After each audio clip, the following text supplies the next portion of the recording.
तू मेरो मेर पर्वत सुआमी, ओट गही मैं तेरी। ना तुम डोलहो ना हम गिरते, रख लीनी हर मेरी। वाहिगुरु साहिब जीओ। सोरठ महला नौवां।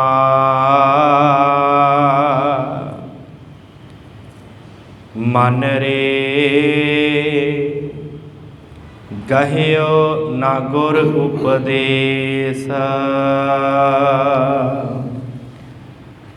कहा पयो जो मूड मुडायो। भगवा कीनो भेस रहाओ, साज छाड़ के झूठै लागियो। जन्म अकारथ खोयो, कर पर पंच उदर निज भुख्यो। पस की न्यायी सोयो, राम भजन की गत नहीं जानी। माया हाथ बिकाना, उर्ज रहियो बिखियन संग बौरा। नाम रतन बिसराना, रहियो अचेत ना चेत्यो गोबिंद। बिरथा औद सिरानी, कहो नानक हर बिरद पछानो। भूले सदा परानी, रहियो अचेत ना चेत्यो गोबिंद। बिरथा औद सिरानी, कहो नानक हर बिरद पछानो। भूले सदा परानी। गुरु गरीब निवाज धन सतगुरु श्री गुरु ग्रंथ साहिब सच्चे पातशाह जी की पावन पवित्र हजूरी अंदर जुड़ बैठी गुरु प्यारी गुरु सवारी साध संगत। सतगुरां ने अपार दया दृष्टि की है, जो आप जी सतगुरां दे हजूर सतसंग दीयां घड़ियां दा लाहा प्राप्त कर रहे हो। पिछले दिनों तो आपां धन गुरु तेग बहादुर सच्चे पातशाह जी दे आ रहे 400 साला प्रकाश पुरब शताब्दी नूं समर्पित सतगुरां दी पावन बाणी दी विचार आरंभ कीती है। हर रोज़ आपां सतगुरां दा एक शब्द विचारते हैं। अज जो शब्द आप जी ने सरवण किया है, सोरठ राग दे अंदरला ये 10वां शब्द है सतगुरां दा, धन श्री गुरु तेग बहादुर जी का। की रहमतां सतगुरां ने इस शब्द के अंदर कीतियां ने। विचारां दी आरंभता तो पहलों गुरबख्शी फतेह नाल सांझ पाइए। आखो जी वाहिगुरू जी का खालसा वाहिगुरू जी की फतेह। साध संगत सतगुरां ने पावन शब्द के अंदर जो रहाओ वाला बंद है सतगुरु बख्शिश करते ने। सोरठ महला नौवां, मन रे गहियो ना गुर उपदेश। कहाँ भयो जो मूड मुडायो, भगवो कीनो भेस। सतगुरां ने गल संबोधन अपने मन नूं कीता है, पर उपदेश बहुत वड्डा सतगुरां ने बख्शिश कीता है उन्हां मनुखां नूं जिहड़े भेख दे विच जिउंदे ने, दूसरिਆਂ ਨੂੰ ਆਪਣੇ ਵੱਲ ਆਕਰਸ਼ਿਤ ਕਰਨ ਵਾਸਤੇ ਤਰ੍ਹਾਂ ਤਰ੍ਹਾਂ ਦੇ ਭੇਖ ਬਣਾਉਂਦੇ ਆ, ਉਹਨਾਂ ਦੀ ਗੱਲ ਸਤਿਗੁਰਾਂ ਨੇ ਕੀਤੀ ਹੈ। ਸਤਿਗੁਰਾਂ ਨੇ ਕਿਹਾ ਹੈ, ਮਨ ਰੇ ਕਹਿਓ ਨਾ ਗੁਰੂ ਉਪਦੇਸ਼, ਮੇਰਿਆ ਮਨਾ ਤੂੰ ਗੁਰੂ ਦਾ ਉਪਦੇਸ਼ ਸੁਣਦਾ ਹੀ ਨਹੀਂ ਆ। ਗਹਿਓ ਦਾ ਅਰਥ ਹੁੰਦਾ ਹੈ ਫੜਨਾ। ਤੂੰ ਕਿਉਂ ਨਹੀਂ ਗੁਰੂ ਦੇ ਉਪਦੇਸ਼ ਨੂੰ ਲੈਂਦਾ, ਕਿਉਂ ਨਹੀਂ ਕਮਾਉਂਦਾ, ਕਿਉਂ ਨਹੀਂ ਫੜਦਾ ਸਤਿਗੁਰਾਂ ਦੇ ਉਪਦੇਸ਼ ਨੂੰ। ਮਨ ਰੇ ਗਹਿਓ ਨਾ ਗੁਰੂ ਉਪਦੇਸ਼, ਕਹਾਂ ਭਇਓ ਜੋ ਮੂੰਡ ਮੁੰਡਾਇਓ। ਤੂੰ ਆਪਣਾ ਮੂੰਹ ਸਿਰ ਮੁੰਡਾ ਦਿੱਤਾ, ਭਗਵੋ ਕੀਨੋ ਭੇਸ, ਤੇ ਭਗਵਾ ਕੱਪੜਾ ਪਹਿਨ ਲਿਆ। ਇੱਕ ਖਾਸ ਧਾਰਮਿਕ ਜਾਤੀ ਨਾਲ ਸੰਬੰਧ ਸਤਿਗੁਰਾਂ ਨੇ ਗੱਲ ਕੀਤੀ ਹੈ, ਪਰ ਸਮਝਾਇਆ ਸਮੁੱਚੇ ਭੇਖਧਾਰੀਆਂ ਨੂੰ। ਗੱਲ ਸਤਿਗੁਰਾਂ ਨੇ ਉਹਨਾਂ ਦੀ ਕੀਤੀ ਹੈ ਜਿਨ੍ਹਾਂ ਨੇ ਭਗਵੇ ਕੱਪੜੇ ਪਹਿਨੇ ਹੋਣ ਤੇ ਆਪਣਾ ਮੂੰਹ ਸਿਰ ਮਨਾ ਕੇ ਤੇ ਕਹਿਣ ਕਿ ਅਸੀਂ ਸਾਧੂ ਹਾਂ, ਉਹਨਾਂ ਦੀ ਗੱਲ ਮਹਾਰਾਜ ਨੇ ਕੀਤੀ ਹੈ। ਪਰ ਆਪਾਂ ਜਦੋਂ ਧਿਆਨ ਨਾਲ ਇਹਦੇ ਭਾਵ ਅਰਥ ਕਰਦੇ ਹਾਂ, ਉਦੋਂ ਸਤਿਗੁਰਾਂ ਨੇ ਇਸ ਗੱਲ ਉਹਨਾਂ ਸਮੁੱਚੇ ਧਾਰਮਿਕ ਲੋਕਾਂ ਦੇ ਲਈ ਕੀਤੀ ਆ ਜਿਹੜੇ ਸਿਰਫ ਪਹਿਰਾਵੇ ਨੂੰ ਹੀ ਧਰਮ ਗਿਣਦੇ ਆ, ਸਿਰਫ ਪਹਿਰਾਵੇ ਨੂੰ। ਸਾਧ ਸੰਗਤ, ਪਹਿਰਾਵਾ ਕਦੀ ਵੀ ਧਰਮ ਨਹੀਂ ਹੋ ਸਕਦਾ। ਹਾਂ, ਧਾਰਮਿਕ ਪਹਿਰਾਵਾ ਪਾ ਕੇ ਕੋਈ ਮਨੁੱਖ ਧਰਮ ਜ਼ਰੂਰ ਕਮਾ ਸਕਦਾ ਹੈ ਅਤੇ ਉਸ ਧਰਮ ਦੇ ਵਿੱਚ ਨਿਪੁੰਨ ਵੀ ਹੋ ਸਕਦਾ ਹੈ। ਪਰ ਜੇ ਇਹ ਕਹੀਏ ਕਿ ਮਨੁੱਖ ਸਿਰਫ ਪਹਿਰਾਵਾ ਪਾ ਕੇ ਹੀ ਧਰਮੀ ਹੋ ਜਾਵੇ, ਕਦੀ ਨਹੀਂ ਹੋ ਸਕਦਾ। ਇਹ ਗੱਲ ਕਦੀ ਨਹੀਂ ਹੋ ਸਕਦੀ ਕਿ ਹਰ ਕੋਈ ਮਨੁੱਖ ਜਿਹੜਾ ਧਾਰਮਿਕ ਪਹਿਰਾਵਾ ਜਿਹਨੇ ਪਹਿਨਿਆ ਹੋਇਆ ਹੈ, ਭਾਵੇਂ ਉਹਨੇ ਭਗਵਾ ਕੱਪੜਾ ਪਹਿਨਿਆ, ਭਾਵੇਂ ਉਹਨੇ ਸਿਰ ਦੇ ਉੱਤੇ ਟੋਪੀ ਲੈ ਕੇ ਮੁਸਲਮਾਨ ਮੌਲਵੀ ਬਣਿਆ ਫਿਰਦਾ, ਭਾਵੇਂ ਤਿਲਕ ਲਾਇਆ ਹੋਇਆ ਹੈ ਅਤੇ ਭਾਵੇਂ ਉਹਨੇ ਕਿਰਪਾਨ ਪਹਿਨੀ ਹੋਈ ਅਤੇ ਵੱਡਾ ਚੋਲਾ ਪਹਿਨਿਆ ਹੋਇਆ,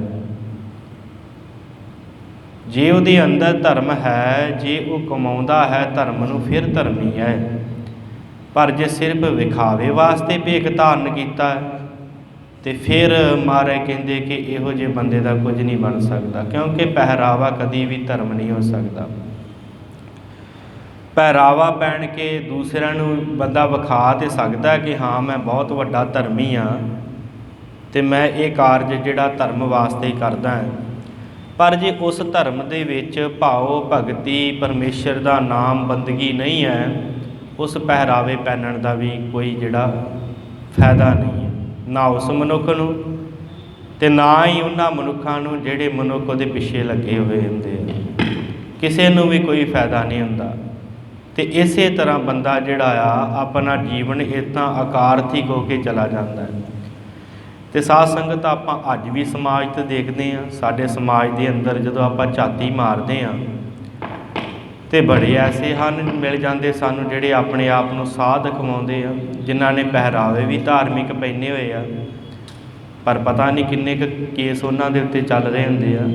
ਕਈਆਂ 'ਤੇ ਬਲਾਤਕਾਰ ਦੇ ਚੱਲਦੇ ਆ, ਕਈਆਂ 'ਤੇ ਰਿਸ਼ਵਤਖੋਰੀ ਦੇ ਚੱਲਦੇ ਆ, ਠੱਗੀਆਂ ਦੇ ਚੱਲਦੇ ਆ। ਐਸੇ ਭੈੜੇ ਉਹਨਾਂ ਦੇ ਉੱਤੇ ਇਲਜ਼ਾਮ ਲੱਗੇ ਹੁੰਦੇ ਆ, ਅਤੇ ਪਰ ਉਹ ਆਪਣੇ ਆਪ ਨੂੰ ਫਿਰ ਵੀ ਧਾਰਮਿਕ ਕਹਿਣ ਨੂੰ ਜਿਹੜਾ ਉਹ ਹਟਦੇ ਨਹੀਂ ਆ।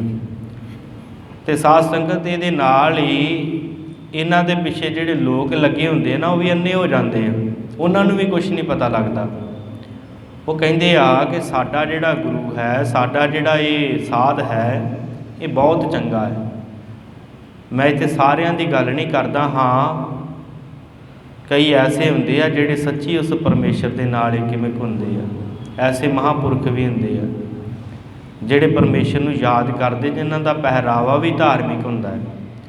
ਪਰ ਕੁਛ ਜ਼ਿਆਦਾਤਰ ਐਸੇ ਹੁੰਦੇ ਆ ਜਿਨ੍ਹਾਂ ਦਾ ਪਹਿਰਾਵਾ ਧਾਰਮਿਕ ਹੁੰਦਾ ਹੈ ਜ਼ਰੂਰ, ਪਰ ਅੰਦਰ ਧਰਮ 1% ਵੀ ਨਹੀਂ ਹੁੰਦਾ। ਭਿਖਾ ਜੀ ਭੱਟ ਹੋਏ ਆ ਸਾਧ ਸੰਗਤ। ਇਹਨਾਂ ਨੂੰ ਪੁੱਛਿਆ ਕਿਸੇ ਨੇ, ਕਹਿੰਦੇ ਭੱਟ ਭਿਖਾ ਜੀ ਤੁਸੀਂ ਸਾਨੂੰ ਇਹ ਦੱਸੋ ਕਿ ਤੁਹਾਨੂੰ ਗੁਰੂ ਅਮਰਦਾਸ ਮਹਾਰਾਜ ਸੱਚੇ ਪਾਤਸ਼ਾਹ ਜੀ ਦੇ ਚਰਨਾਂ ਵਿੱਚ ਆਣ ਕੇ ਮਿਲਿਆ ਕੀ ਪ੍ਰਾਪਤ ਹੋਇਆ? ਤੇ ਭੱਟ ਭਿਖਾ ਜੀ ਪਤਾ ਕੀ ਕਹਿੰਦੇ? ਕਹਿੰਦੇ ਭਾਈ 1 ਸਾਲ ਮੈਨੂੰ ਲੱਗ ਗਿਆ, ਸਾਨੂੰ ਸਾਰਿਆਂ ਨੂੰ, ਭੱਟ 11 ਭੱਟ ਹੋਏ ਆ। ਕਹਿੰਦੇ 1 ਸਾਲ ਲੱਗ ਗਿਆ ਸਾਨੂੰ, ਅਸੀਂ ਭੱਜੇ ਫਿਰਦੇ ਰਹੇ। ਤੇ ਉਹ ਪੁੱਛਿਆ ਕਿ ਕਿਹਦੇ ਪਿੱਛੇ ਭੱਜੇ ਫਿਰਦੇ ਰਹੇ? ਤੇ ਭੱਟ ਭਿਖਾ ਜੀ ਕਹਿੰਦੇ ਅਸੀਂ ਨਾ ਬੜੇ ਸਾਧਾਂ ਦੇ ਕੋਲ, ਬੜਿਆਂ ਸੰਤਾਂ ਦੇ ਕੋਲ ਗਏ, ਪਰ ਸਾਨੂੰ ਬਾਹਰੀ ਪਹਿਰਾਵਾ ਹੀ ਦਿਖਿਆ, ਸਿਰਫ ਅੰਦਰ ਕੁਝ ਵੀ ਨਹੀਂ ਸੀ। ਬਾਹਰੀ ਪਹਿਰਾਵਾ ਬੜਾ ਸੋਹਣਾ ਪਾਇਆ ਸੀ ਸਾਰਿਆਂ ਨੇ, ਜਿਹਦੇ ਕੋਲ ਜਾਂਦੇ ਸੀ ਗੱਲਾਂ ਬੜੀਆਂ ਮੋਮੋ ਠੱਗਣੀਆਂ, ਬੜੀਆਂ ਸੋਹਣੀਆਂ ਗੱਲਾਂ ਕਰਦਾ ਸੀ ਹਰ ਕੋਈ। ਤੇ ਜਿਹਦੇ ਕੋਲ ਜਾਂਦੇ ਸੀ ਉਹੀ ਕਹਿੰਦਾ ਸੀ ਅਸੀਂ ਵੱਡੇ ਹਾਂ, ਅਸੀਂ ਬੜੇ ਚੰਗੇ ਹਾਂ। ਪਰ ਕਹਿੰਦੇ ਜਦੋਂ ਅਸੀਂ ਗੁਰੂ ਅਮਰਦਾਸ ਮਹਾਰਾਜ ਜੀ ਕੋਲ ਆਏ ਨਾ, ਸਾਡੇ ਉੱਤੇ ਬੜੀ ਕਿਰਪਾ, ਬੜੀ ਰਹਿਮਤ ਹੋਈ। 1 ਸਾਲ ਹੀ ਭਟਕਦੇ ਰਹੇ। ਉਹਨਾਂ ਇੱਕ ਸਵਈਆ ਉਚਾਰਨ ਕੀਤਾ ਗੁਰੂ ਅਮਰਦਾਸ ਮਹਾਰਾਜ ਦੀ ਉਸਤਤ ਦੇ ਵਿੱਚ, ਕਹਿੰਦੇ ਰਹਿਓ ਸੰਤ ਹਾਂ ਟੋਲ, ਸਾਧ ਬਹੁਤ ਤੇਰੇ ਡਿੱਠੇ। ਬੜੇ ਸਾਧ ਵੇਖੇ ਅਸੀਂ, ਰਹਿਓ ਸੰਤ ਹਾਂ ਟੋਲ। ਸੰਤ ਲੱਭਣ ਵਾਸਤੇ ਹੀ ਤੁਰੇ ਘਰੋਂ, ਤੇ ਬੜੇ ਹੀ ਸੰਤ ਲੱਭੇ, ਬੜੇ ਸਾਧ ਦੇਖੇ। ਸਾਧ ਬਹੁਤ ਤੇਰੇ ਡਿੱਠੇ, ਸੰਨਿਆਸੀ ਤਪਸੀ ਮੁਖੋਂ ਇਹ ਪੰਡਤ ਮਿੱਠੇ। ਕਹਿੰਦੇ ਸੰਨਿਆਸੀ ਵੀ ਦੇਖੇ, ਤਪਸਵੀ ਵੀ ਦੇਖੇ, ਤੇ ਮੁਖ ਦੇ ਮਿੱਠੇ ਪੰਡਤ ਵੀ ਦੇਖੇ। ਸਾਰੇ ਮੁਖ ਦੇ ਬੜੇ ਮਿੱਠੇ ਸਨ। ਰਹਿਓ ਸੰਤ ਹਾਂ ਟੋਲ, ਸਾਧ ਬਹੁਤ ਤੇਰੇ ਡਿੱਠੇ, ਸੰਨਿਆਸੀ ਤਪਸੀ ਮੁਖੋਂ ਇਹ ਪੰਡਤ ਮਿੱਠੇ। ਕਹਿੰਦੇ ਆ ਭੱਟ ਭਿਖਾ ਜੀ, ਕਹਿੰਦੇ ਇਸੇ ਤਰ੍ਹਾਂ ਅਸੀਂ ਬੜਾ ਚਿਰ ਭਟਕਦੇ ਰਹੇ। ਬਰਸ ਏਕ ਹੋਂ ਫਿਰਿਓ, ਕਿਨੈ ਨਾ ਪਰਚੋ ਲਾਇਓ। 1 ਸਾਲ ਭੱਜੇ ਫਿਰਦੇ ਰਹੇ। ਬਰਸ ਏਕ ਹੋਂ ਫਿਰਿਓ, ਕਿਨੈ ਨਾ ਪਰਚੋ ਲਾਇਓ। ਕਹਿਤਿਆਂ ਕਹਿਤੀ ਸੁਣੀ, ਰਹਿਤ ਕੋ ਖੁਸ਼ੀ ਨਾ ਆਇਓ। ਕਹਿੰਦੇ ਕਹਿਣ ਦੇ ਵਿੱਚ ਉਹ ਕਹਿੰਦੇ ਸਨ ਸਾਡੇ ਕੋਲ ਰੱਬ ਸਾਡੇ ਕੋਲ ਵਸਦਾ ਹੈ। ਕਹਿਤਿਆਂ ਕਹਿਤੀ ਸੁਣੀ, ਕਹਿੰਦੇ ਸੁਣਾਉਂਦੇ ਸਨ ਲੋਕਾਂ ਨੂੰ ਖੜ ਖੜ ਕੇ ਕਿ ਰੱਬ ਸਾਡੇ ਕੋਲ ਹੈ, ਤੁਸੀਂ ਸਾਨੂੰ ਦੇਖੋ, ਪਰ ਰਹਿਤ ਕੋ ਖੁਸ਼ੀ ਨਾ ਆਇਓ। ਕਹਿੰਦੇ ਪਰ ਜਦੋਂ ਉਹਨਾਂ ਦੀ ਰਹਿਤ ਦੇਖੀ ਤੇ ਸਾਡਾ ਮਨ ਖੁਸ਼ ਨਹੀਂ ਹੋਇਆ, ਕਿਉਂਕਿ ਰਹਿਤ ਦੇ ਵਿੱਚ ਉਹ ਚੰਗੇ ਨਹੀਂ ਸੀ। ਕਹਿਣ ਦੇ ਵਿੱਚ, ਪਹਿਰਾਵੇ ਦੇ ਵਿੱਚ ਉਹ ਧਾਰਮਿਕ ਸਨ, ਪਰ ਕਹਿੰਦੇ ਅੰਦਰੋਂ ਧਾਰਮਿਕ ਨਹੀਂ ਸੀ। 1 ਸਾਲ ਅਸੀਂ ਭੱਜੇ ਫਿਰਦੇ ਰਹੇ। ਕਹਿਤਿਆ ਕਹਿਤੀ ਸੁਣੀ, ਰਹਿਤ ਕੋ ਖੁਸ਼ੀ ਨਾ ਆਇਓ। ਫਿਰ ਕਹਿੰਦੇ ਆ, ਕਹਿੰਦੇ ਖਸਮ ਛੋੜ ਦੂਜੇ ਲੱਗੇ, ਤਿਨਕੇ ਗੁਣ ਹੋ ਕਿਆ ਕਹੋ। ਕਹਿੰਦੇ ਜਿਹੜੇ ਖਸਮ ਪਰਮੇਸ਼ਰ ਵਾਹਿਗੁਰੂ ਨੂੰ ਛੱਡ ਕੇ ਸਿਰਫ ਦਿਖਾਵੇ ਦੇ ਭੇਖਾਂ ਵਿੱਚ ਲੱਗੇ ਆ। ਖਸਮ ਛੋੜ ਦੂਜੇ ਲੱਗੇ, ਦੂਜੇ ਭਾਵ ਮਾਇਆ ਦੇ ਵਿੱਚ, ਭੇਖਾਂ ਦੇ ਵਿੱਚ, ਲੋਕਾਂ ਨੂੰ ਆਪਣੇ ਵੱਲ ਖਿੱਚਣ ਦੇ ਵਿੱਚ ਲੱਗੇ ਆ। ਖਸਮ ਛੋੜ ਦੂਜੇ ਲੱਗੇ, ਤਿਨਕੇ ਗੁਣ ਹੋ ਕਿਆ ਕਹੂੰ। ਉਹਨਾਂ ਦੇ ਗੁਣ ਮੈਂ ਕੀ ਕਹਾਂ, ਉਹਨਾਂ ਦੇ ਬਾਰੇ ਮੈਂ ਕੁਛ ਨਹੀਂ ਕਹਿ ਸਕਦਾ। ਗੁਰਦਇਓ ਮਲਾਇਓ ਭਿਖਿਆ, ਜਿਵ ਤੋਂ ਰਾਖੇ ਕਿਉਂ ਰਹੋ। ਕਹਿੰਦੇ ਜਦੋਂ ਅਸੀਂ ਗੁਰੂ ਅਮਰਦਾਸ ਮਹਾਰਾਜ ਦੀ ਚਰਨਾਂ ਦੇ ਵਿੱਚ ਆ ਗਏ ਨਾ, ਸਤਿਗੁਰਾਂ ਦੇ, ਗੁਰੂ ਅਮਰਦਾਸ ਮਹਾਰਾਜ ਦੇ ਚਰਨਾਂ ਦੇ ਵਿੱਚ, ਕਹਿੰਦੇ ਗੁਰਦਇਓ ਮਲਾਇਓ ਭਿਖਿਆ, ਫਿਰ ਸਾਨੂੰ ਮਿਲਾ ਦਿੱਤਾ। ਭੱਟ ਭਿਖਾ ਜੀ ਕਹਿੰਦੇ ਗੁਰਦਇਓ ਮਲਾਇਓ ਭਿਖਿਆ, ਜਿਵ ਤੋਂ ਰੱਖੇ ਤਿਵ ਰਹੋ। ਹੁਣ ਜਿਵੇਂ ਗੁਰੂ ਅਮਰਦਾਸ ਮਹਾਰਾਜ ਸਾਨੂੰ ਰੱਖਣਗੇ ਅਸੀਂ ਉਵੇਂ ਰਵਾਂਗੇ। ਇਹ ਗੱਲ ਭੱਟ ਭਿਖਾ ਜੀ ਨੇ ਕਹੀ ਕਿ ਧਾਰਮਿਕ ਪਹਿਰਾਵੇ ਪਹਿਨ ਕੇ ਲੋਕ ਆਪਣੇ ਆਪ ਨੂੰ ਧਰਮੀ ਦੱਸ ਸਕਦੇ ਆ, ਦੂਸਰਿਆਂ ਨੂੰ ਲੁਭਾਏਮਾਨ ਕਰ ਸਕਦੇ ਆ, ਪਰ ਧਾਰਮਿਕ ਪਹਿਰਾਵਾ ਪਹਿਨ ਕੇ ਹਰ ਕੋਈ ਧਰਮੀ ਹੋ ਜਾਵੇ, ਇਹ ਕਦੀ ਨਹੀਂ ਹੋ ਸਕਦਾ। ਹਰ ਕੋਈ ਧਰਮੀ ਨਹੀਂ ਬਣ ਸਕਦਾ। ਕਿਉਂ? ਕਿਉਂਕਿ ਸਾਧ ਸੰਗਤ ਵਿਕਾਰ ਸਾਰਿਆਂ ਦੇ ਅੰਦਰ ਬਰਾਬਰ ਹੀ ਆ। ਕਾਮ, ਕ੍ਰੋਧ, ਲੋਭ, ਮੋਹ, ਹੰਕਾਰ ਉਹ ਆਮ ਮਨੁੱਖ ਦੇ ਵਿੱਚ ਵੀ ਹੈ, ਅਤੇ ਉਹ ਇੱਕ ਸਾਧੂ ਦੇ ਅੰਦਰ ਵੀ, ਜਿਹਨੇ ਪਹਿਰਾਵਾ ਪਹਿਨਿਆ ਸਿਰਫ, ਉਹਦੇ ਅੰਦਰ ਵੀ ਉਹ ਸਾਰੇ ਉਸੇ ਤਰ੍ਹਾਂ ਵਿਦਮਾਨ ਆ, ਜਦ ਕਿ ਸਗੋਂ ਪ੍ਰਬਲ ਹੁੰਦੇ ਜ਼ਿਆਦਾ। ਇਸੇ ਕਰਕੇ ਮਨੁੱਖ ਬਾਹਰੋਂ ਤੇ ਪਹਿਰਾਵਾ ਪਹਿਨ ਕੇ ਆਪਣੇ ਆਪ ਨੂੰ ਬਦਲ ਸਕਦਾ ਹੈ, ਧਾਰਮਿਕ ਬਣ ਸਕਦਾ ਹੈ, ਪਰ ਅੰਦਰੋਂ ਕਿਵੇਂ ਧਾਰਮਿਕ ਹੋਵੇ, ਅੰਦਰ ਦੀ ਗੱਲ ਨਹੀਂ ਨਾ, ਉਹ ਭੇਖ ਨਾਲ ਗੱਲ ਨਹੀਂ ਬਣਨੀ, ਉਹ ਤੇ ਨਾਮ ਦੇ ਨਾਲ ਗੱਲ ਬਣਨੀ, ਬੰਦਗੀ ਦੇ ਨਾਲ ਗੱਲ ਬਣਨੀ ਹੈ। ਅਤੇ ਧੰਨ ਗੁਰੂ ਗੋਬਿੰਦ ਸਿੰਘ ਮਹਾਰਾਜ ਦੇ ਜਦੋਂ ਅਸੀਂ ਨਿਤਨੇਮ ਦੀ ਬਾਣੀ ਆਪ ਜੀ ਪੜ੍ਹ ਕੇ ਆਏ ਹੋ, ਅਤੇ ਜਦੋਂ ਸਾਧ ਸੰਗਤ ਆਪਾਂ ਤਬ ਪ੍ਰਸਾਦ ਸਵਈਏ ਪੜ੍ਹਦੇ ਹਾਂ, ਪਹਿਲਾ ਸਵਈਆ ਸਤਿਗੁਰਾਂ ਨੇ ਇਸੇ ਪ੍ਰਥਾਏ ਉਚਾਰਨ ਕੀਤਾ। ਮਹਾਰਾਜ ਨੇ ਕਿਹਾ ਸਰਾਵਗ ਸੁਧ ਸਮੂਹ ਸਿਧਾਨ ਕੇ, देख फिरो घर जोग जति के, सारे ही देख ले, सरे बड़े जंगम सारे ही देख ले। कहते सरावग सुध समूह सिधान के, देख फिरो घर जोग जति के, सूर सुरार्दन सुध सुधाधिक, संत समूह अनेक मती के। अनेका मतां दे संत देख ले, संत समूह अनेक मती के, सारे ही देश को देख रहे हो, मत को न देखे तो प्राणपति के। ਜਾਂ ਸਾਰੇ ਹੀ ਦੇਸ਼ को देख रहे हो, मत ਕਉ ਨਾ ਦੇਖੇ ਤੇ ਪ੍ਰਾਣਪਤੀ ਕੇ। ਕਹਿੰਦੇ ਸਾਰੇ ਦੇਸ਼ਾਂ ਦਾ ਭਰਮਣ ਕਰਕੇ ਮੈਂ ਸਾਰੇ ਮਤ ਦੇਖ ਲਏ, ਪਰ ਪ੍ਰਾਣਪਤੀ ਪਰਮੇਸ਼ਰ ਵਾਹਿਗੁਰੂ ਨੂੰ ਕਿਸੇ ਨੇ ਨਹੀਂ ਜਾਣਿਆ। ਕਿਉਂ ਨਹੀਂ ਜਾਣਿਆ? ਕਿਉਂਕਿ ਬਾਹਰਲਾ ਪਹਿਰਾਵਾ ਧਾਰਮਿਕ ਹੈ, ਅੰਦਰ ਨਾਮ ਨਹੀਂ ਹੈ, ਅੰਦਰ ਬੰਦਗੀ ਨਹੀਂ ਹੈ। ਅਤੇ ਜਿੰਨਾ ਚਿਰ ਅੰਦਰ ਬੰਦਗੀ ਨਹੀਂ ਹੈ ਉਹਨਾਂ ਚਿਰ ਗੱਲ ਵੀ ਨਹੀਂ ਬਣਦੀ। ਅਤੇ ਸਾਧ ਸੰਗਤ ਹਮੇਸ਼ਾ ਸੰਤ ਮਹਾਂਪੁਰਖ ਚੋਲਿਆਂ ਦੇ ਵਿੱਚ ਜਾਂ ਧਾਰਮਿਕ ਪਹਿਰਾਵਿਆਂ ਦੇ ਵਿੱਚ ਨਹੀਂ ਹੁੰਦੇ। ਕਈ ਸੰਤ ਮਹਾਂਪੁਰਸ਼ ਜਿਹੜੇ ਹੁੰਦੇ ਆ ਉਹ ਆਮ ਪਹਿਰਾਵੇ ਦੇ ਵਿੱਚ ਵੀ ਹੁੰਦੇ ਆ। ਕਿਹੜੇ ਹੁੰਦੇ ਆ? ਉਹ ਜਿਹੜੇ ਅੰਮ੍ਰਿਤ ਵੇਲੇ ਉੱਠਦੇ ਆ, ਬੰਦਗੀ ਕਰਦੇ ਆ, ਫਿਰ ਆਪਣੇ ਕੰਮ ਕਾਰ 'ਤੇ ਚਲੇ ਜਾਂਦੇ ਆ, ਫਿਰ ਸਾਰਾ ਦਿਨ ਧਰਮ ਦੀ ਕਿਰਤ ਕਰਦੇ ਆ, ਸ਼ਾਮਾਂ ਨੂੰ ਫਿਰ ਬੰਦਗੀ ਕਰਦੇ ਆ, ਪਰਿਵਾਰ ਦੇ ਵਿੱਚ ਬੈਠਦੇ ਆ। ਅਤੇ ਇਸੇ ਤਰ੍ਹਾਂ ਹੱਸੰਦਿਆਂ ਖੇਲੰਦਿਆਂ ਪਹਿਨੰਦਿਆਂ ਵਿੱਚੇ ਹੋਵੇ ਮੁਕਤ, ਜਿਹੜੇ ਇਹ ਰਸਤਾ ਅਪਣਾਉਂਦੇ ਵੀ ਧਾਰਮਿਕ ਹੀ ਹੁੰਦੇ ਆ, ਇਹ ਵੀ ਸੰਤ ਹੀ ਹੁੰਦੇ ਆ। ਬੇਸ਼ੱਕ ਅਸੀਂ ਉਹਨਾਂ ਨੂੰ ਤਾਂ ਸੰਤ ਨਹੀਂ ਕਹਿੰਦੇ ਅਤੇ ਨਾ ਹੀ ਉਹ ਆਪਣੇ ਆਪ ਨੂੰ ਕਹਿਵਾਉਣਾ ਚਾਹੁੰਦੇ ਆ, ਪਰ ਹੁੰਦੇ ਉਹ ਵੀ ਸੰਤ ਹੀ ਆ। ਪਰ ਸਾਡਾ ਕੀ ਆ ਕਿ ਜਦੋਂ ਅਸੀਂ ਕਿਸੇ ਨੂੰ ਚੰਗਾ ਚੋਲਾ ਪਹਿਨਿਆ ਹੋਇਆ ਵੇਖ ਲੈਂਦੇ ਹਾਂ, ਬੜਾ ਧਾਰਮਿਕ ਲੱਗ ਰਿਹਾ ਮਨੁੱਖ, ਜਾ ਕੇ ਪੈਰੀ ਵੀ ਹੱਥ ਲਾ ਦਿੰਦੇ ਆ, ਅੰਦਰ ਕੀ ਹੈ ਉਹ ਸਾਨੂੰ ਨਹੀਂ ਪਤਾ। ਇਸੇ ਕਰਕੇ ਕਹਿੰਦੇ ਕਿ ਜੇ ਕਿਸੇ ਨੂੰ ਮਿਲਣਾ ਹੈ ਨਾ, ਧਾਰਮਿਕ ਮਨੁੱਖ ਨੂੰ ਮਿਲਣਾ ਹੋਵੇ, ਉਹਨੂੰ ਬਾਹਰੋਂ ਦੂਰੋਂ ਮਿਲ ਕੇ ਵਾਪਸ ਆ ਜਾਓ, ਉਹਨੂੰ ਅੰਦਰ ਜਾ ਕੇ ਨਾ ਮਿਲੋ। ਕਿਉਂ ਨਾ ਮਿਲੋ? ਕਿ ਕੀ ਪਤਾ ਕੋਈ ਇਹੋ ਜਿਹੀ ਗੱਲ ਉਹਦੇ ਅੰਦਰ ਤੁਸੀਂ ਦੇਖ ਲਓ ਕਿ ਬਾਅਦ ਵਿੱਚ ਉਹਦੇ ਮੱਥੇ ਲੱਗੇ ਉਹਨੂੰ ਦਿਲ ਨਾ ਕਰੇ। ਕਿ ਇਹੋ ਜਿਹੀ ਗੱਲ ਉਹਦੇ ਅੰਦਰ ਦੇਖ ਲਓ, ਕਿਤੇ ਲਾ ਲਓ ਕਿ ਕੋਈ ਆਇਆ ਮਹਾਂਪੁਰਸ਼, ਕੋਈ ਮਨੁੱਖ ਆਇਆ ਜਿਹੜਾ ਧਾਰਮਿਕ ਆਉਂਦਾ ਆਪਣੇ ਆਪ ਨੂੰ, ਅਸੀਂ ਉਹਨੂੰ ਮਿਲਣ ਚਲੇ ਗਏ, ਉਹਦੇ ਕਮਰੇ 'ਚ ਚਲੇ ਗਏ, ਕੋਈ ਐਸੀ ਚੀਜ਼ ਉੱਥੋਂ ਸਾਨੂੰ ਦਿਖ ਪਈ ਕਿ ਸਾਡਾ ਉੱਤੋਂ ਵਿਸ਼ਵਾਸ ਉੱਠ ਜਾਵੇਗਾ। ਇਸੇ ਕਰਕੇ ਧਾਰਮਿਕ ਮਨੁੱਖ ਜਿਹੜਾ ਉਹ ਹਰ ਕੋਈ ਨਹੀਂ ਹੋ ਸਕਦਾ। ਪਹਿਰਾਵਾ ਜਿਹੜਾ ਉਹ ਹਰ ਕੋਈ ਪਹਿਨ ਸਕਦਾ, ਕੋਈ ਵੀ ਪਹਿਨ ਸਕਦਾ ਪਹਿਰਾਵਾ, ਪਹਿਨਣ ਦੀ ਕਿਹੜੀ ਗੱਲ ਹੈ। ਸਤਿਗੁਰੂ ਕਹਿੰਦੇ ਜਿਨ੍ਹਾਂ ਦੇ ਅੰਦਰ ਬੰਦਗੀ ਨਾਮ ਭਜਨ ਬੰਦਗੀ ਨਹੀਂ ਹੈ, ਜਿਨ੍ਹਾਂ ਨੇ ਸਿਰਫ ਆਪਣਾ ਮੂਡ ਮੁੰਡਾਇ ਕਿਆ ਸਿਧ ਪਾਈ, ਮੁਕਤੀ ਭੇਟ ਨਾ ਗਈਆ ਕਾਈ।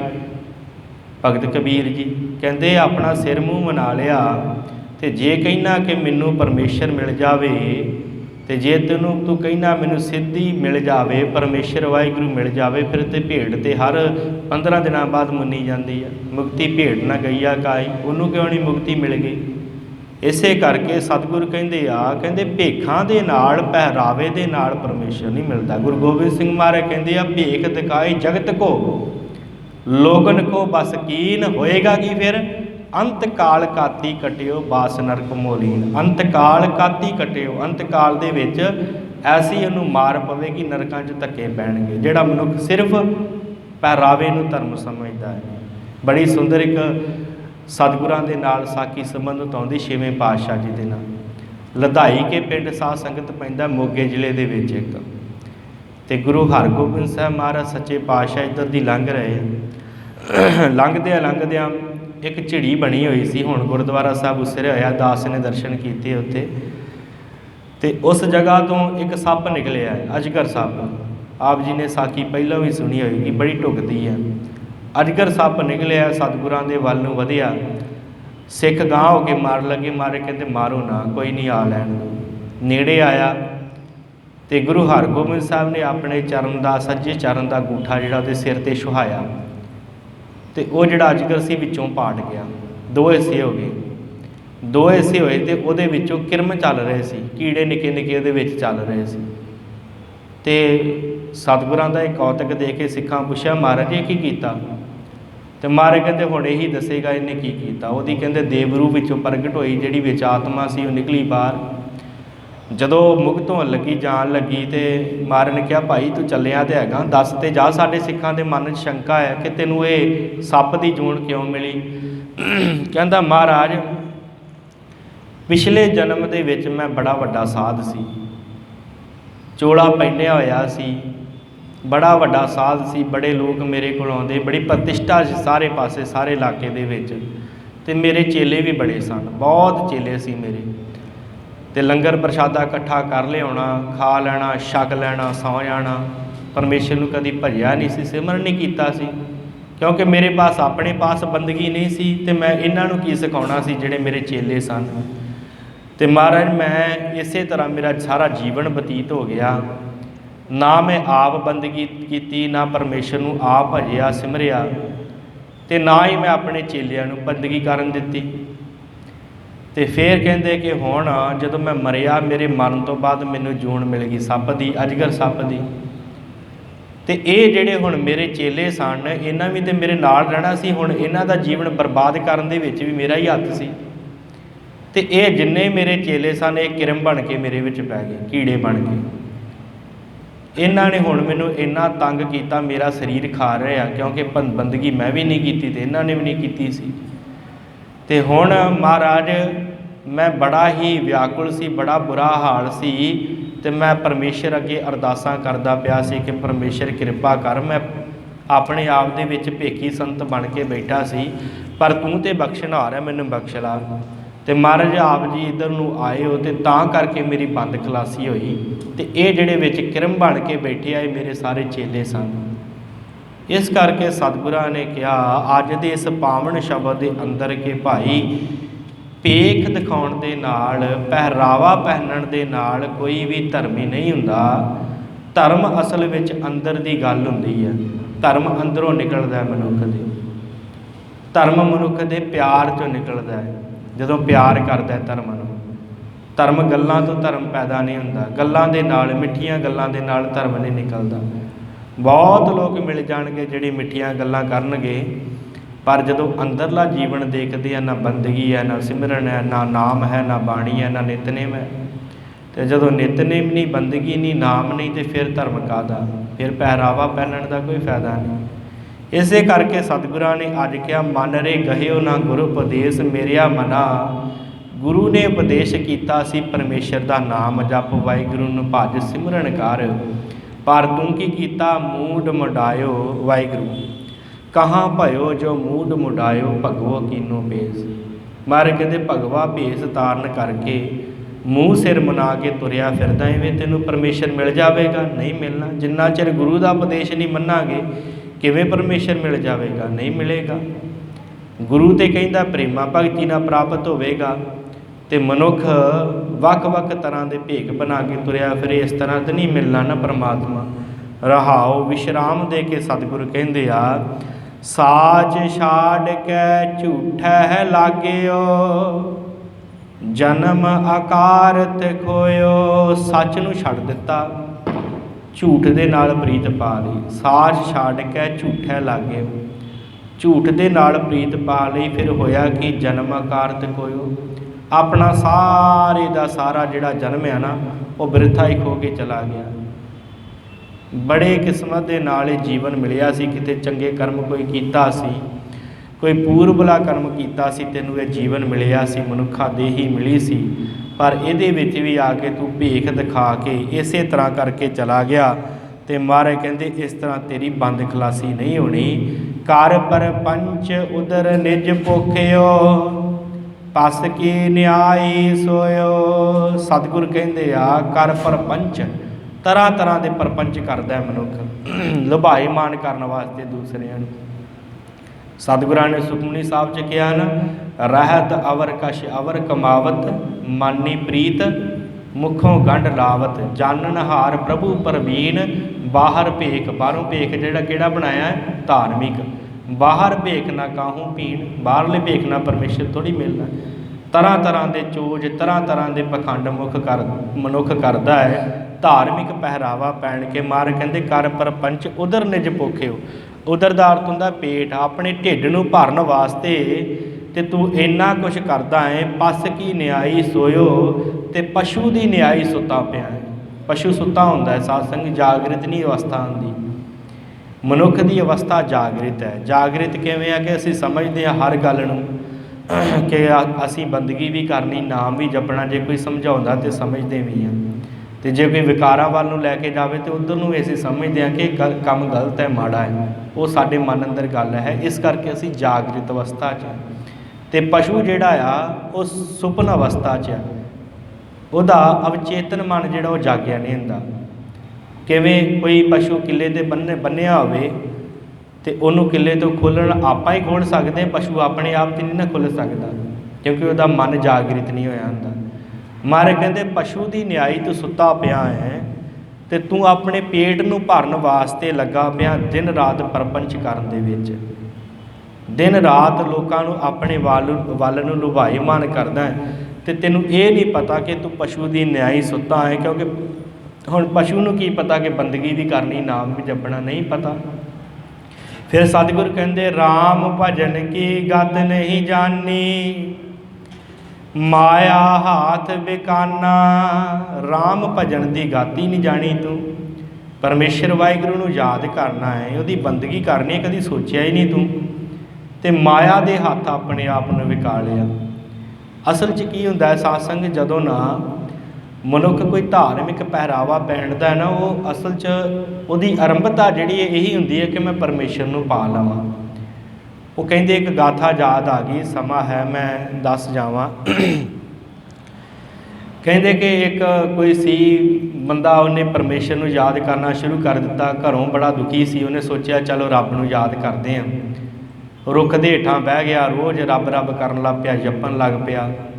दिन बीतते गए, पिंड वालियां नेड़े पिंड सी, पिंड वालियां सोचा भी ये कोई धार्मिक बंदा, चलो जिहड़ा लंघिया करे उन्होंने प्रशादा पानी दे दिया करे, छक लिया करे तो रब रब करी जाया करे। होया कि एक दिन आसमानी बिजली डिगी उस रुख ते, जिहदे थले बैठ के रब रब जपदा है। आसमानी बिजली डिगी तो रुख नूं साड़ दिता उन्हें। तो जदों पिंड वाले अगले दिन आए तो उन्हें वेख्या भी आसमानी बिजली दे नाल ये साधु भी मर गया होना जिहड़ा उत्थे बैठा है। तो जदों वेख्या वो तो जिउंदा जागदा, फिर होर प्रतिष्ठा वध गई। वो तो कुदरती सी, आसमानी बिजली नाल बचाव हो गया उसदा। तो वह सारा पिंड उन्होंने पूजना शुरू कर दिता पिंड ने। हुण जिहड़ा आया करे तो उही आके पैसे धर जा करे, उन्हें चंगा उत्थे अपना डेरा स्थापित कर लिया। उन्नी की जगह दे विच डेरा स्थापित कर लिया। इन्ने चिर नूं आउण जाण वड्डियां लोकां दा हो गया। फिर राजनीतिक लोग उहदे कोल आउण लग पे, सारे शहर दे विच प्रतिष्ठा फैल गई। इस तरह फिर सारे लोग उहदे अगे झुकन लग पे। फिर सरकारां नूं चुकण ते ग्राउंड दे विच उहदा हत्थ हो गया। आरंभता कित्थों कीती? परमेश्वर नूं सिमरन दे पासे लगण दे विच कि परमेश्वर मिल जावे, वाहिगुरू मिल जावे। पर होया कि अखीर कित्थे कीता कि बस सरकारां नूं चुकण वास्ते ते सरकारां नूं गिराउण वास्ते इन्ने पैसे दे दो, मेरे अनुयायी मेरे चेले तुहानूं वोटां पा देणगे। इस तरह हुंदा है। सतगुरु कहते कि माया हाथ विकाना, अपने आप नूं माया दे हत्थ विका दिता। पशु की न्याई तू सुता पिया है ते इस परमेश्वर के भजन की गत तू जानी नहीं, तो माया के हत्थ विच अपने आप नूं विका दिता। उर्ज रहियो बिखियन संग बौरा, नाम रतन बिसराना।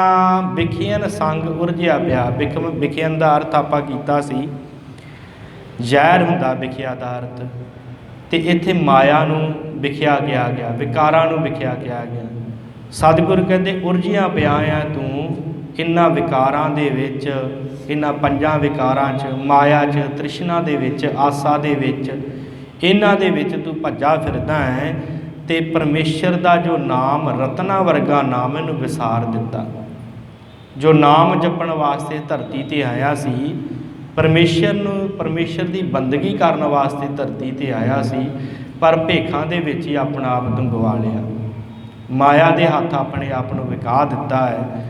रहियो अचेत न चेतियो गोबिंद, बिरथा औद सिरानी। मारे कहते उम्र तेरी बीतती जाती भाई, रहियो अचेत, अचेत होके पिया आ तू। अचेत एक चेतनता हुंदी है, एक अचेत हुंदा। अचेत हुंदा सत्संग जिहदा कोई पता ना हो, जिवें मनुख सुता होवे उहनूं की पता नेड़े की हो रहा। तो जे कोई जागृत अवस्था तो वो कोई नेड़ियों की लंघ भी जाए पता लगता है कि कौन गया कौन आया। ये अचेत सतगुर कहते होया पिया तू रहे अचेत ना चेतियो गोबिंद।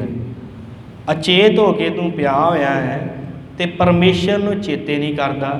न ਚੇਤਿਓ ਗੋਬਿੰਦ, ਗੋਬਿੰਦ ਗੋਬਿੰਦ ਦਾ ਅਰਥ ਹੁੰਦਾ ਧਰਤੀ ਦਾ ਮਾਲਕ। ਉਸ ਵਾਹਿਗੁਰੂ ਨੂੰ, ਧਰਤੀ ਦੇ ਮਾਲਕ ਨੂੰ, ਪਰਮੇਸ਼ਰ ਨੂੰ ਤੂੰ ਯਾਦ ਨਹੀਂ ਕਰਦਾ ਤੇ ਅਚੇਤ ਹੋ ਕੇ ਪਿਆ ਹੈ ਕਿ ਕੀ ਹੋ ਜਾਏਗਾ, ਕੋਈ ਨਹੀਂ, ਇਹੀ ਜਨਮ ਮਿਲਿਆ ਹੈ, ਕੀ ਪਰਮੇਸ਼ਰ ਨੂੰ ਯਾਦ ਕਰਨਾ ਹੈ, ਲੋਕਾਂ ਨੂੰ ਭੇਖ ਦਿਖਾਓ ਤੇ ਪੈਸੇ ਇਕੱਠੇ ਕਰੋ। ਸਤਿਗੁਰ ਕਹਿੰਦੇ ਰਹਿਓ ਅਚੇਤ ਨ ਚੇਤਿਓ ਗੋਬਿੰਦ, ਬਿਰਥਾ ਔਦ ਸਰਾਨੀ। ਇਹ ਤੇਰੀ ਜਿਹੜੀ ਔਦ, ਤੇਰੀ ਉਮਰ ਜਿਹੜੀ ਬਿਰਥੀ ਚਲੀ ਗਈ। ਬਿਰਥਾ ਔਦ ਸਰਾਨੀ, ਕਹੋ ਨਾਨਕ ਹਰ ਬਿਰਦ ਬਸ਼ਾਨੋ, ਭੂਲੇ ਸਦਾ ਪਰਾਨੀ। ਫਿਰ ਅਖੀਰ ਤੇ ਸਤਿਗੁਰਾਂ ਨੇ ਕਿਹਾ ਕਿ ਇਹ ਪਰਮੇਸ਼ਰ ਵਾਹਿਗੁਰੂ ਜੀ, ਕਹੋ ਨਾਨਕ ਹਰ ਬਿਰਦ ਪਛਾਨੋ। ਹੇ ਵਾਹਿਗੁਰੂ ਹਰੀ ਜੀ, ਤੁਸੀਂ ਆਪਣਾ ਬਿਰਦ ਪਛਾਨੋ। ਜੀਵ ਦੇ ਕੀ ਵਸ ਹੈ? ਜੀਵ ਦੇ ਕੁਛ ਵਸ ਨਹੀਂ ਹੈ ਸਾਧ ਸੰਗਤ। ਜੀਵ ਭੇਖਾਂ 'ਚ ਲੱਗਾ ਹੈ, ਵਿਕਾਰਾਂ 'ਚ ਲੱਗਾ। ਕਦੀ ਆਪਣੇ ਮਨ ਵੱਲ ਵੇਖਿਓ, ਜਿੰਨਾ ਮਰਜ਼ੀ ਹਟਾਈ ਜਾਈਏ ਤਾਂ ਵੀ ਵਿਕਾਰਾਂ ਵੱਲ ਭੱਜਾ ਜਾਂਦਾ ਹੈ। ਤੇ ਸਤਿਗੁਰੂ ਕਹਿੰਦੇ ਮਹਾਰਾਜ ਇਹ ਪਰਮੇਸ਼ਰ ਅਕਾਲ ਪੁਰਖ ਜੀ, ਕਹੋ ਨਾਨਕ ਹਰ ਬਿਰਦ ਪਛਾਨੋ। ਆਪਣਾ ਬਿਰਦ ਦੀ ਲਾਜ ਰੱਖੋ ਆਪਣੇ ਦੀ, ਕਿਉਂਕਿ ਤੇਰੀ ਦਿੱਤੀ ਹੋਈ ਜੀਵ ਸਤਾ ਹੈ ਨਾ ਤੇਰੇ ਅੰਦਰ, ਸਾਡੇ ਅੰਦਰ ਤੇਰੀ ਦਿੱਤੀ ਹੋਈ ਜੀਵ ਸਤਾ ਹੈ। ਇਸ ਕਰਕੇ ਕਹੋ ਨਾਨਕ ਹਰ ਬਿਰਦ ਪਛਾਨੋ। ਹਰੀ ਜੀ ਆਪਣਾ ਬਿਰਦ ਪਛਾਨਣਾ ਕਰੋ। ਭੂਲੇ ਸਦਾ ਪ੍ਰਾਣੀ, ਪ੍ਰਾਣੀ ਦੀ ਕਿਹੜੀ ਗੱਲ ਹੈ ਤੇ ਦਿਨ ਰਾਤ ਭੁੱਲਦਾ ਰਹਿੰਦਾ, ਇਹ ਸਦਾ ਹੀ ਭੁੱਲਦਾ ਰਹਿੰਦਾ। ਇਹਨੂੰ ਤੇ ਪਰਮੇਸ਼ਰ ਦੇ ਨਾਮ ਦਾ ਕੋਈ ਪਤਾ ਨਹੀਂ। ਇਹ ਮਨੁੱਖ ਹਰ ਵੇਲੇ ਭੁੱਲਦਾ ਰਹਿੰਦਾ ਹੈ, ਪਰ ਤੇਰਾ ਬਿਰਦ ਹੈ ਕਿ ਤੂੰ ਆਪਣੇ ਬਿਰਦ ਦੀ ਲਾਜ ਰੱਖਦਾ ਹੈ ਤੇ ਕਿਰਪਾ ਕਰ ਆਪਣੇ ਬਿਰਦ ਦੀ ਲਾਜ ਰੱਖ। ਮਨੁੱਖ ਸਦਾ ਹੀ ਭੁੱਲਦਾ ਰਹਿੰਦਾ, ਇਸ ਮਨੁੱਖ ਨੂੰ ਬਖਸ਼, ਆਪਣੀ ਬੰਦਗੀ ਚਲਾ। ਸੋ ਸਤਿਗੁਰਾਂ ਨੇ ਅੱਜ ਦੇ ਪਾਵਨ ਸ਼ਬਦ ਦੇ ਅੰਦਰ ਬਖਸ਼ਿਸ਼ਾਂ ਕੀਤੀਆਂ ਨੇ ਕਿ ਭਾਈ ਮਨੁੱਖ ਭੁੱਲਦਾ ਹੈ, ਵਿਕਾਰਾਂ 'ਚ ਲੱਗਾ ਹੈ, ਭੇਖ ਦਿਖਾਉਂਦਾ ਹੈ ਜਗਤ ਨੂੰ। ਵੱਖ-ਵੱਖ ਤਰ੍ਹਾਂ ਦੇ ਭੇਖ ਬਣਾ ਕੇ, ਤਰ੍ਹਾਂ ਤਰ੍ਹਾਂ ਦੇ ਭੇਖੀ ਬਣ ਕੇ ਮਨੁੱਖ ਕਿਤੇ ਕੁਛ ਬਣਦਾ, ਕਿਤੇ ਕੁਛ, ਕਿ ਹਰ ਕੋਈ ਮੇਰੀ ਹਰ ਜਗ੍ਹਾ ਦੇ ਉੱਤੇ ਪ੍ਰਤਿਸ਼ਠਾ ਮਾਣ ਹੋਵੇ, ਹਰ ਕੋਈ ਮੇਰੇ ਅੱਗੇ ਝੁਕੇ। ਹਰ ਮਨੁੱਖ ਦੇ ਮਨ ਦੇ ਅੰਦਰ ਇਹ ਗੱਲ ਹੁੰਦੀ ਹੈ ਤੇ ਫਿਰ ਉਹ ਭੇਖੀ ਬਣ ਕੇ ਤੁਰਿਆ ਫਿਰਦਾ ਹੈ, ਪਰ ਪਰਮੇਸ਼ਰ ਦੀ ਗੱਤ ਜਿਹੜੀ ਉਹ ਨਹੀਂ ਜਾਣਦਾ। ਇਹ ਵੀ ਮਨੁੱਖ ਦਾ, ਇਹਦੇ ਵਿੱਚ ਵੀ ਕੋਈ ਦੋਸ਼ ਨਹੀਂ, ਕਿਉਂਕਿ ਆਰੰਭਤਾ ਉਹ ਨਾਮ ਤੋਂ ਹੀ ਕਰਦਾ ਹੈ, ਪਰ ਗਾਂਹ ਜਾ ਕੇ ਫਿਰ ਵਿਕਾਰਾਂ 'ਚ ਪੈ ਜਾਂਦਾ ਹੈ। ਇਸ ਕਰਕੇ ਪਰਮੇਸ਼ਰ ਅੱਗੇ ਅਰਦਾਸ ਵੀ ਨਾਲ ਹੀ ਸਤਿਗੁਰਾਂ ਨੇ ਕੀਤੀ ਹੈ ਕਿ ਮਹਾਰਾਜ ਮੈਂ ਤੇ ਵਿਕਾਰੀ ਹਾਂ, ਪਰ ਤੁਸੀਂ ਬਖਸ਼ਣਹਾਰ ਹੋ, ਕਿਉਂਕਿ ਤੁਸੀਂ ਆਪਣੇ ਬਿਰਦ ਦੀ ਲਾਜ ਰੱਖਦੇ। ਸੋ ਸਤਿਗੁਰਾਂ ਨੇ ਰਹਿਮਤਾਂ ਕੀਤੀਆਂ ਨੇ। 10 ਸ਼ਬਦ ਸੋਠ ਰਾਗ ਦੇ ਆਪਾਂ ਕਰ ਚੁੱਕੇ ਹਾਂ। ਕੱਲ੍ਹ ਨੂੰ ਆਪਾਂ 11ਵਾਂ ਸ਼ਬਦ ਵਿਚਾਰਨਾ ਹੈ, ਜੋ ਮੁੱਖ ਵਾਕ ਰੂਪ ਵੀ ਆਉਂਦਾ ਹੈ ਜੀ। ਜੇ ਮੁੱਖ ਵਾਕ ਰੂਪ ਹੈ ਜੋ ਸ਼ਬਦ, ਉਹ ਵੀ ਆਪਾਂ ਕੱਲ੍ਹ ਨੂੰ ਵਿਚਾਰਨਾ ਹੈ। ਜੋ ਨਰ ਦੁੱਖ ਮੈਂ ਦੁੱਖ ਨਹੀਂ ਮਾਨੇ, ਉਹ ਕੱਲ੍ਹ ਨੂੰ ਆਪਾਂ ਵਿਚਾਰਾਂਗੇ। ਸੋ ਇੰਨੀਆਂ ਕਿ ਬੇਨਤੀਆਂ ਪ੍ਰਵਾਨ ਹੋਈਆਂ, ਬੇਅੰਤ ਭੁੱਲਾਂ ਚੁੱਕਾਂ ਦੀ ਖਿਮਾ। ਸਤਿਗੁਰੂ ਤੇ ਸੰਗਤ ਬਖਸ਼ਣਹਾਰ ਹੈ, ਬਖਸ਼ ਲੈਣਾ ਜੀ। ਬੁਲਾਓ ਫਤਿਹ। ਵਾਹਿਗੁਰੂ ਜੀ ਕਾ ਖਾਲਸਾ, ਵਾਹਿਗੁਰੂ ਜੀ ਕੀ ਫਤਿਹ।